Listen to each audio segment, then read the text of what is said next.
Megamind is a masterpiece. Story: after supervillain Megamind kills the good guy's nemesis, Metro Man, he becomes bored since there is no one left to fight. He creates a new foe, Titan, who instead of using his powers for good, sets out to destroy the world, positioning Megamind to save the day for the first time in his life. Megamind has a star-studded lineup, so we have Will Ferrell as Megamind, we have Jonah Hill as Titan, and we have Brad Pitt as Metro Man. Like, if you were going to pick a voice actor for a superhero that's, you know, like pretty much Superman, Brad Pitt's a pretty good choice. Like, he's got that whole superhero vibe going on. You got Tina Fey as pretty much the Lois Lane ripoff. Let's be fair, she's pretty much Lois Lane, where I'm surprised they didn't cop a little bit of flack or a copyright law on that one. David Cross, who plays Megamind's minion, who is pretty much his lackey or minion. So I got the idea for minions off of David Cross's performance.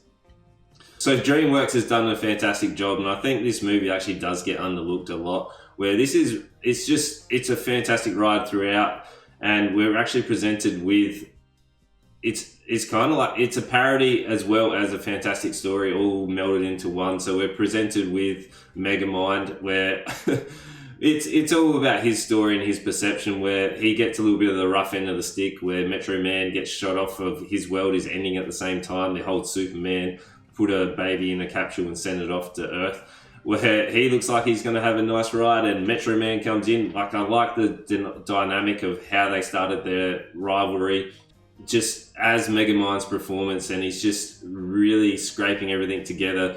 And I really like the backstory. They've done really well in terms of establishing why Megamind's ideals and everything comes in, where he can't compete with, obviously, the Superman clone. We get the flashes of like the gold stars. Metro Man is the golden boy, where he's like, where Megamind's just had enough. He's like, well, I'm just going to be the villain. Like, everything about it is fantastic. You can see how clever he is in developing his technology and stuff, while obviously everyone else is learning and being marveled by Metro Man.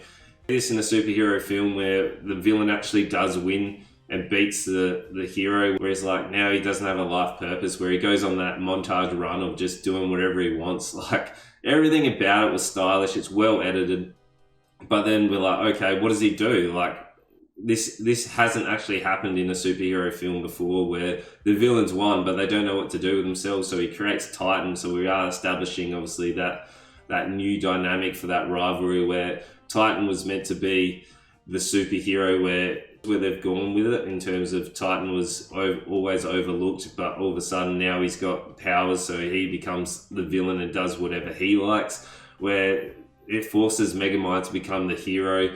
Well, it forces him to be that kind of anti-hero he doesn't really want to, and we do get a love story, which is, considering for a villain, we don't normally get a villain that gets a love story, where I like how Lois Lane's copy does actually have that romantic side with Megamind. The whole dynamic of seeing how Megamind is able to deal with any situation, because obviously he is Megamind, so he's got that fantastic big brain, and he's just able to deal with it, come up with nifty ways. I like how it wasn't just, I know what to do. Like, he's tried a number of different ways, and he's always got a number of situations. He's a couple of steps ahead, just like he's always playing that mental chess game. Smart Titan, because obviously Titan is that physical threat, and he's just got all the powers that obviously Superman or Metro Man has, where Megamind can just, Megamind has to come up with a number of nifty ways to be able to outsmart someone who's just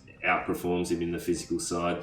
So I feel like this is a fantastic ride for everyone. It's a family film in terms of they're able to get that comedy across that's going to appeal to the younger audience, and also for the adult as well. So it's a good blend in terms of the humor. It's kind of like how Shrek did it as well, so Shrek appeals to both. The whole film is just a fantastic superhero satire film, where at the time of release, I think people just didn't get that it was a satire film and just how well it was actually performed.